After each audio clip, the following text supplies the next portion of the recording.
अब की सावन में साजनवा बोला घर कहिया बनाए।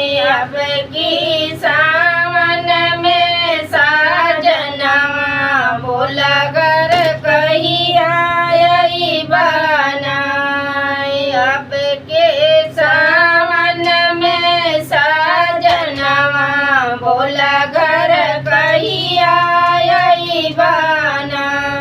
सनन सनन भरपूर बिबयरिया सनन सनन करपूर बिबयरिया बोलिया सुनावे कोयलिया नाय। बोलिया सुनावे कोयलिया नाय। अब के सावन में साजनवा बोला घर कहिया बनाई।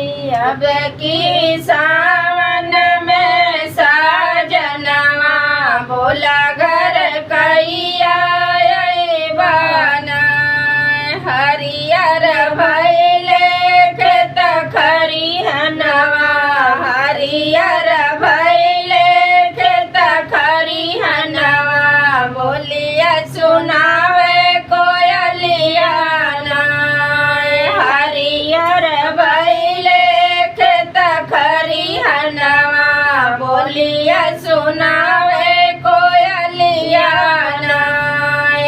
अब के सावन में साजनवा बोला घर कहिया बनाए। अब के सावन में साजनवा बोला घर कहिया बनाए। निमिया के डरिया में पड़ गजलोवा निमिया के डरिया में पड़ गजलोवा गीतिया सुनावे कोयलिया नाय। गीतिया सुना